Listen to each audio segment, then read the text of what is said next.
ما هي قصة تسمية الجزائر بهذا الاسم؟ كانت الأرض التي نعرفها اليوم باسم الجزائر مأهولة منذ عصور ما قبل التاريخ، ومرت عليها حضارات متعاقبة من النوميديين إلى الرومان إلى العرب، لكن اسم الجزائر بحد ذاته لم يظهر إلا في فترة لاحقة من التاريخ، ولم يكن الاسم الأصلي للمنطقة بأسرها، بل كان اسما لمدينة ثم عم على كامل الإقليم. في بداية الأمر كان اسم المنطقة الكبرى التي تضم الجزائر يعرف لدى الرومان باسم نوميديا أو موريتانيا القيصرية، ثم بعد الفتح الإسلامي في القرن السابع الميلادي أخذت أسماء جديدة مثل المغرب الأوسط، وهو الاسم الذي أطلقه الجغرافيون المسلمون على المنطقة الواقعة بين المغرب الأقصى، المغرب حاليا، والمغرب الأدنى، تونس. هذا الاسم ظل شائعا في كتب الجغرافيين والمؤرخين المسلمين مثل الإدريسي وابن خلدون والحميري، ولم يكن هناك وجود لاسم الجزائر كاسم للدولة أو الإقليم. أما اسم الجزائر فقد كان في الأصل اسما لمدينة واحدة فقط، وهي مدينة الجزائر الواقعة على الساحل، والتي كانت تعرف في النصوص العربية القديمة باسم جزائر بني مزغنة، ومزغنة هو اسم لقبيلة بربرية قديمة كانت تقطن المنطقة، فكانت التسمية الأصلية تعني الجزر التي تقيم عندها قبيلة مزغنة. وسبب هذه التسمية أن الساحل المقابل للمدينة كان يحتوي على عدد من الجزر الصغيرة القريبة من الشاطئ، والتي أطلق عليها العرب اسم الجزائر، وكانت جزءا من المعالم الجغرافية الظاهرة للعيان، ومنها جاءت التسمية المحلية للمدينة. ومع تطور المدينة وتوسعها خلال العهد الإسلامي، وخاصة خلال الدولة الزيرية ثم الحفصية، ظل الاسم محليا محصورا بالمدينة فقط، إلى أن جاء القرن السادس عشر حين دخلت المدينة في عهد جديد بعد أن طلب أهلها الحماية من الدولة العثمانية، فدخلها الإخوة بربروس بقيادة عروج ثم خير الدين، وجعلوها مقرا لحكم إيالة الجزائر التابعة للعثمانيين.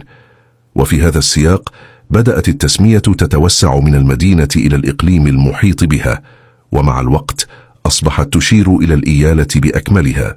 وقد جاء أول استخدام رسمي لاسم الجزائر كدولة أو وحدة سياسية في المراسلات العثمانية، حيث كانت تعرف بإيالة الجزائر أي ولاية الجزائر. ثم بعد ذلك حينما احتلت فرنسا البلاد عام 1830 أبقت على هذا الاسم واستخدمته في جميع الوثائق الرسمية، فأصبح اسم الجزائر يطلق على البلاد كلها لا على المدينة وحدها. ثم كرس هذا الاستخدام في فترة ما بعد الاستقلال، حين أصبحت الدولة الحديثة تحمل اسم الجمهورية الجزائرية الديمقراطية الشعبية. ومن اللافت أن الاسم الفرنسي الرسمي خلال الاستعمار لم يكن يترجم معنى الاسم العربي الجزائر، بل نقل كما هو، ألجير للمدينة وألجيري للدولة، وهو ما رسخ هذا الاسم في الاستخدام الدولي. ومع ذلك فإن الأسماء التاريخية القديمة للمنطقة مثل المغرب الأوسط ونوميديا ظلت حاضرة في الأبحاث التاريخية والأدبية والجغرافية. روايات أخرى نذكرها: يذهب بعض الباحثين إلى أن الاسم جزائر بني مزغانة لم يكن مجرد وصف للجزر، وإنما كان اسما شعبيا متداولا منذ القرن السابع الميلادي، وأن الزيريون فقط ثبتوا التسمية إداريا، أي أن التسمية كانت معروفة شعبيا قبل أن يتم اعتمادها رسميا.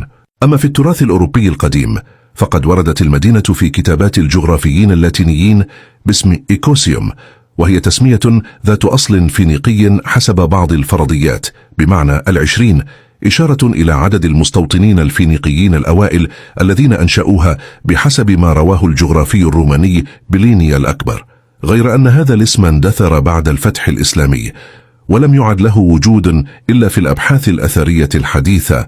رواية أخرى شاعت في بعض المؤلفات الحديثة تفترض أن الاسم الجزائر قد يكون مشتقا من الكلمة الأمازيغية تيزيري التي تعني الضياء أو السطوع، ولكن هذه النظرية لا تحظى بدعم قوي بين المؤرخين المتخصصين لعدم وجود تطابق لغوي مباشر بينها وبين الجزائر، ولا ظهور لها في أي وثيقة عربية أو بربرية قديمة.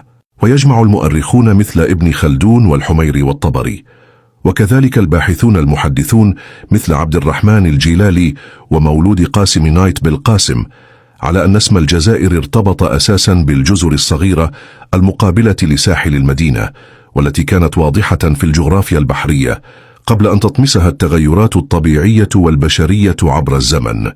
ويقال إن هذه الجزر كانت 4 رئيسية، وقد أزيل بعضها لاحقا خلال فترة التوسع العمراني في العهد الفرنسي.